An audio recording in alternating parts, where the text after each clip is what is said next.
Hi, I'm Courtney, and today I want to show you how I make a lot of cards in a short space of time. The Stamparatus has made this so much easier. I've listed my tools and supplies in case you would also like to make these cards. I actually needed 80 cards, all the same, but for the purpose of the video I'll show you 10. I always do a mud map of my cards after I've made the first one, especially when I'm making a bulk lot. So you can see here what I've done is I've got my gold circles already cut, and the same as my stitch label framelits die, so that I can make the little piece that goes behind my sentiment. I've already cut them all 10, so the big shotting was done, and I'm just gluing them together. I find that with the glimmer it's really good to use the multi-purpose adhesive or green glue, whatever you like to call it, because it sticks really well with the glimmer, which doesn't seem to stick too crash hot with other stuff. Just pop these aside and pull out the Stamparatus. What I'm doing now is I've attached my stamp already in my place. It's the little crosses in this set. Set's called Stitched All Around, and I'm actually stamping all 10. I'm doing them one after the other, so I'll do all 10 before I use the hinge on the Stamparatus to move it down. And I think that's the last one. So we'll move it down and we'll just keep going. And then I'll do the next 10. That way I'm only doing one action each time. I'm using crumb cake to do this.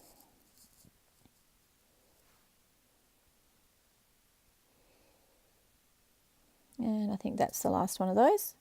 Move it down and we'll just keep going. So it just gives a nice row. It's evenly spaced every single time. You can't go wrong.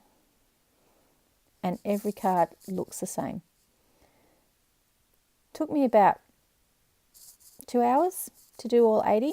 They're just on the little note cards, so I didn't have to do any scoring or cutting of white cardstock, which was great. To clean it off with my chamois. The chamois is one of the best things ever when it comes down to the Stamparatus. Now you'll notice that there's a little bit of washi tape on this stamp, and what I've done is I only want to stamp up or ink up half the stamp. So the washi tape more or less is my line so that I don't go over it. And that's because I want it to hide, the edge to hide behind my piece of Nature's Poem Designer Series paper. So I'll go through and I'll stamp all of these. You'll notice that I've got the stamp set case sitting underneath the acrylic piece from the Stamparatus. What I'm actually doing with that is using it to make it so that that acrylic is nice and flat and stable whilst I'm inking up the stamp. I'm just doing the envelopes now. I found that having that stamp case there, it's not as bouncy, so I get a more even ink coverage, for want of a better way of putting it, on the actual stamp. The other thing you may have noticed is so far I haven't used the magnet. There's a magnet hanging out on the bottom of my Stamparatus, and there's one just sitting there to the side.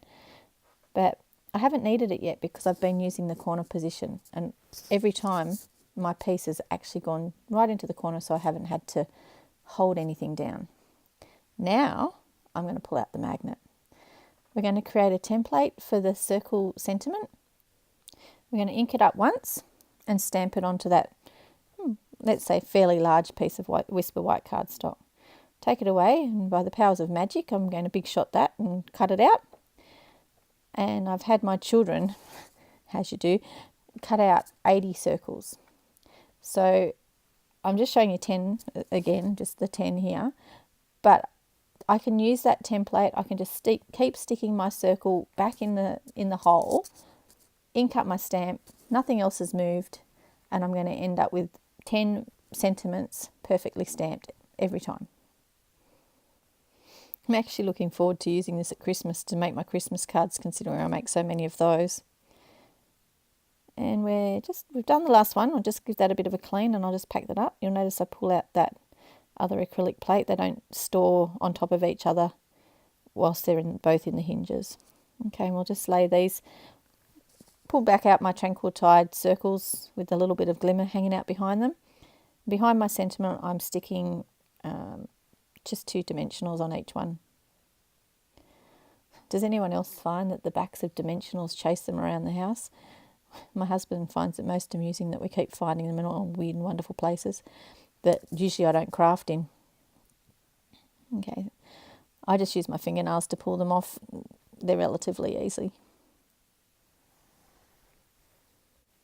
So just while we're watching these and, you know, sticking down a bit of some circles, the stamp set you'll actually find, it's a stitched all around bundle that I'm using. You'll find it on page 17 of the 2018-19 annual catalogue. There's some great examples in there, and I'm looking forward to playing with it some more. It was actually the "Oh darling, you are fabulous" stamp that's what attracted me to this stamp set. My mum calls everyone darling.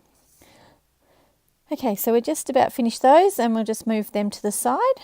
And now we're going to stick on our piece of designer series paper.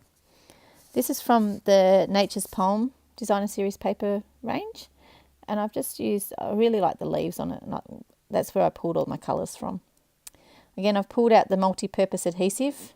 A little bit goes a long way with this, and it's got a little bit of a wiggle room, but yeah, once it's stuck though, it's really stuck. So, and I just, yeah, you don't need a lot. I'm using the little crosses to give me a line so that I make sure that my piece of designer series paper is nice and straight. You actually get, these are just 1-inch strips, and then I've cut them up. So I got quite a lot out of the one piece. I think it was 36 out of one piece of designer series paper, which is pretty good value if you ask me.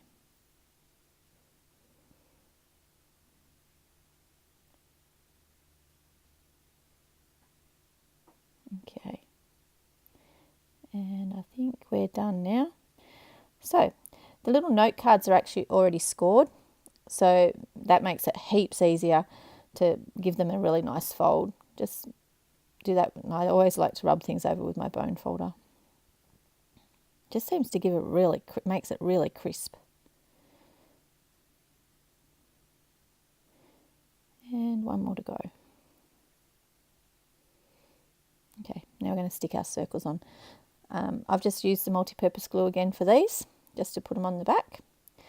Just find that easier because they've got a little bit of they've got dimension to them now, so it's easier than using snail on them. And this is where I've got to make sure I get my sentiments lined up straight. So if you think about it, 10 of these would make a great little gift. Just tie them up with a pretty ribbon and Bob's your uncle, as the saying goes. Well, these ones were destined for the craft show. When people purchased their goodie bag, they had a card in it and a few other little goodies, some designer series paper, chocolates and stuff like that. So they could gift the card, there was nothing written in it, or they could keep it for inspiration. But yeah, they look very nice packaged all together. And there you go, that's all of them, 10.